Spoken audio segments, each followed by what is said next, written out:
राधे राधे। राधा वल्लभ श्री हरिवंश पूज्य गुरुदेव भगवान श्री प्रेमानंद जी महाराज जी के चरणों में मेरा कोटि कोटि प्रणाम। साथ ही आप सभी प्रेमीजन, सभी संतजन एवं सभी भक्तगणों को भी मेरा प्रणाम। कई बार हमारे जीवन में ऐसा होता है कि हम बहुत अधिक ज़्यादा परिश्रम करते हैं, कठिन अभ्यास करते हैं, कठिन तप करते हैं, कठिन परिश्रम करते हैं, फिर भी जो हमारा प्रारब्ध है हमें आगे नहीं बढ़ने देता है, हमें हमारे मार्ग में सफल नहीं होने देता है। हमें हमारा प्रारब्ध हर प्रकार से आकर के जो हमारे प्रारब्ध के कर्म हैं, उनके जो कर्मों के जो फल हैं, वे हमें आकर के गिरा देते हैं। हमारा भारी नुकसान होता है और हमें लगता है कि हम अब सफल नहीं हो पाएँगे या हमारे अंदर उतनी क्षमता नहीं है। हम हर प्रकार से टूटने भी लगते हैं, बिखरने भी लगते हैं, हमारे अंदर का मनोबल भी जो है वह कम होना प्रारंभ हो जाता है और वहीं हम देखते हैं कि हम सत्काम करते हुए और मेहनत करते हुए भी अपने लक्ष्य को प्राप्त नहीं कर पा रहे हैं, हमें हमारा प्रारब्ध गिरा रहा है।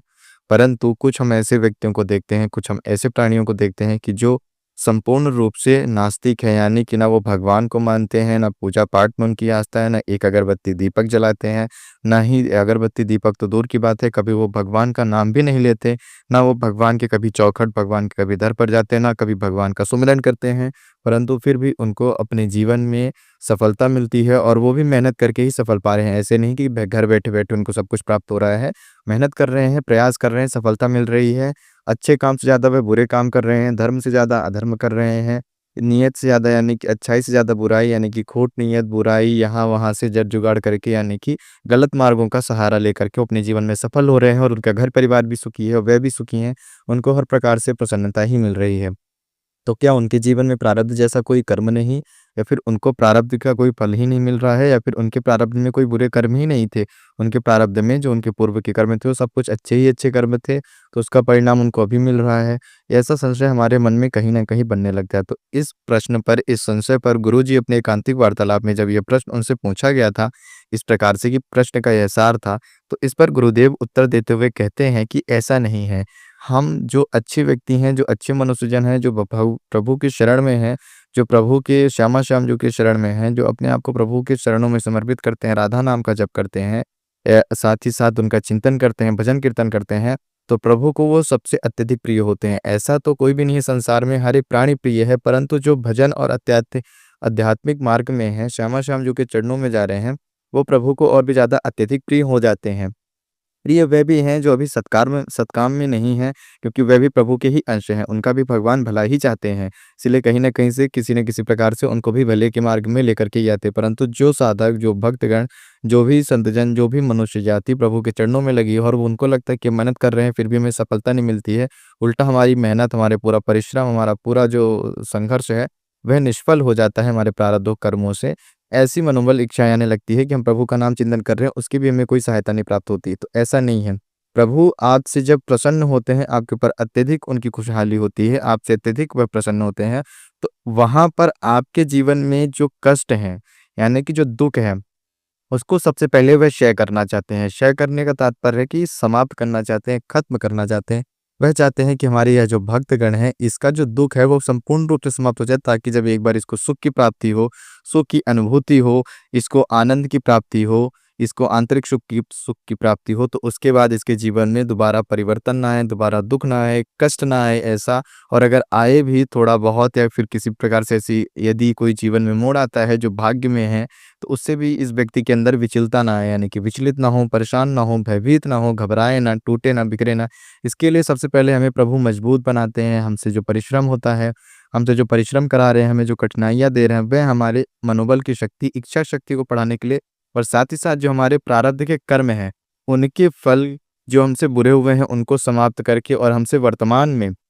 यानी कि इस जीवन में, इस यह भी का जो जीवन चल रहा है, इस जीवन के जो हमारे, जो हमसे अधर्म कर्म हुए हैं, जो हमसे गलत कर्म हुए हैं, उसके फल दोनों को समाप्त कर रहे हैं। यानी कि जैसे-जैसे हमें कठिनाइयाँ आएँगी, परिश्रम आएँगे, तो वह कटते कटते जाएँगे, प्रभु के नाम चिंतन से कटते जाएँगे, प्रभु के आशीर्वाद से वे और भी कम हो जाते हैं। अगर हमको 10 दिन परेशान होना था, तो हम 2 से 3 दिन ही परेशान हो रहे हैं, 4 दिन ही परेशान हो रहे हैं, तो यानी कि वे कट रहे हैं, नाम जप से कट रहे हैं, प्रभु के आश्रय से, प्रभु की कृपा से कट रहे हैं। और धीरे-धीरे जैसे ही हमारा प्रारब्ध होगा, तो हमारे पूर्व के अच्छे कर्म, हमारे वर्तमान के अच्छे कर्म, और साथ ही साथ नाम चिंतन, भजन कीर्तन, प्रभु का आश्रय, प्रभु के चिंतन, इन तीनों का जो हमें फल स्वरूप परिणाम मिलेगा, ये हमें उससे भी कई गुना अधिक होगा, जिनको हम अपने जीवन में अपने समक्ष अत्यधिक प्रसन्न एवं खुशहाल देखते हैं, जो सत्कर्म ना करते हुए गलत कर्मों को करके भी आनंद प्राप्त कर रहे हैं, इनसे भी कई गुना हमें जीवन में आंतरिक सुख एवं सांसारिक सुख की अनुभूति होती है और हम हर प्रकार से प्रसन्न होते हैं और सफल होते हैं। हम गृहस्थी जीवन में भी सफल होते हैं, हम पारिवारिक रूप से भी सफल होते हैं, सुखी होते हैं, हमारा पारिवारिक संसार भी सुखी रहता है। वहीं हम अपने करियर में, अपने भविष्य के लिए भी जो हमारी तैयारी रहती है, उसमें भी सफल होते हैं और साथ ही साथ सबसे बड़ी चीज़ आध्यात्मिकता में भी हमें सफलता प्राप्त मिलती है। हम प्रभु के आश्रय में जाते हैं, प्रभु के नाम चिंतन में जाते हैं। हमारे अंदर से जो मोह माया के हैं, इसके बंधनों की जो है गिरावट होती है, यानी कि मोह बंधन के माया जाल से भी हम कहीं न कहीं इससे भी कम फँसे हुए होते हैं। इनसे भी हम इतने संतुष्ट और ज्ञान की हमें इतनी प्राप्ति होती है कि हम ऐसे छोटी-छोटी माया विषय भूतों से विचलित नहीं होते हैं और इन सब से बचते हैं। कब? क्योंकि हमें प्रभु की कृपा से हो रही है। तो जब भी ऐसा लगे कि हमारे जीवन में कष्ट है, हम कितना भी परिश्रम कर लें, हमारे जो पूर्व कर्म हैं, यानी कि जो हमारा प्रारब्ध है, वह हमें आगे नहीं जाने देगा। तो ऐसा नहीं है, आपका प्रारब्ध आपको आगे अवश्य रूप से जाने देगा, वह समाप्त नहीं कर पाएगा, क्योंकि आपके प्रारब्ध का वश केवल आपके शरीर में होता है। वह आपको शारीरिक रूप से परेशान करता है, परंतु आपका नाम चिंतन आपको मानसिक और शारीरिक दोनों रूप से आपको बढ़ावा देता है। आपका भजन, आपका कीर्तन, आपके साथ-साथ जब आप सत्संग सुनते हैं, तो आपका मनोबल, इन सब में इतनी बढ़ावी मिलती है, इतनी आत्मबल और इतनी शक्ति और इतनी ऊर्जा की प्राप्ति होती है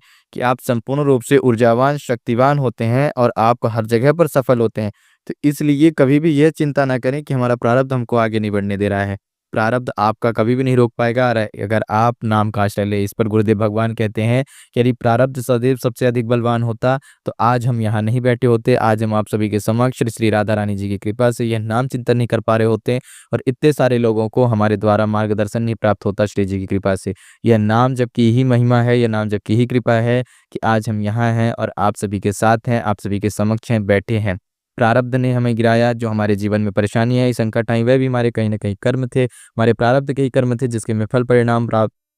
प्राप्त हुए, परंतु वह नाम जप की ही कृपा थी, भगवान शंकर की कृपा थी, हमें राधा रानी जी के चरणों में भेजा, उनकी कृपा से हमने नाम जप किया और नाम जप से आज यहाँ पर हैं। तो नाम जप से बड़ी कोई महिमा नहीं, कोई शक्ति नहीं, कोई कुछ नहीं, ना आपके प्रारब्ध होते हैं, ना आपका पूर्व होता है। सारे आपके कुकर्म, सारे कष्ट, सारे दुःख आपके नाम जप से कम भी होते हैं और छोटी-छोटी जो आपसे परेशानियाँ हुई, छोटी-छोटी जो भूल-चूक हुई हैं, वह कटती भी हैं, समाप्त भी होती हैं। तो नाम जप से बड़ा कोई महिमा नहीं और नाम जप से बड़ा भी प्रारब्ध नहीं है। तो हमेशा परिश्रम करें, मेहनत करें, भगवान का नाम लेकर के करें, कर्म योगी बने, कर्म करते वक़्त फल की चिंता ना करें कि हम यह कर्म करेंगे तो हमको ये मिलेगा, ये करेंगे तो ये मिलेगा, नहीं। हम यह कर्म करेंगे क्योंकि ये हमारा कर्तव्य है, हमें यह करना चाहिए, यह सही होता है और यह उपयुक्त रहेगा। जीवन में एक सही सद्गुण जो होता है वह होना चाहिए, जो सच्चाई है और सच्चाई के साथ-साथ जो उपयुक्त रहता है, जो धर्म स्वरूप हम वह करेंगे। इससे हमें फल की अपेक्षा ना करते हुए प्रभु के चरणों में इसको अपनी सेवा, यानी कि अपना कर्तव्य और अपनी सेवा समझ करके, अपना कर्तव्य और सेवा मान करके, प्रभु का नाम लेकर के उनके चरणों में समर्पित करें,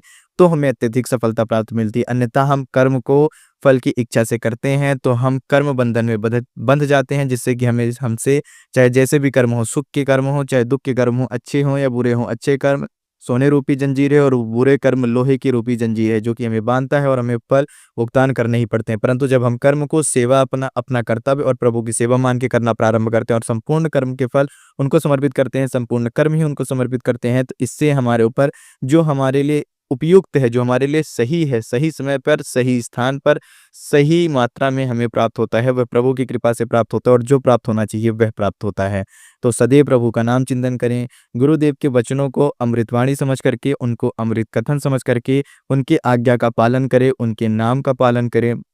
उनके आदेशों का पालन करें, प्रभु का चिंतन करें। आज के इस वीडियो को यहीं पर समाप्त करते हुए आप सभी को मेरा कोटि-कोटि प्रणाम। साथ ही साथ पूज्य गुरुदेव भगवान श्री प्रेमानंद जी महाराज जी के चरणों में मेरा दंडवत प्रणाम। राधे राधे, राधा वल्लभ श्री हरिवंश।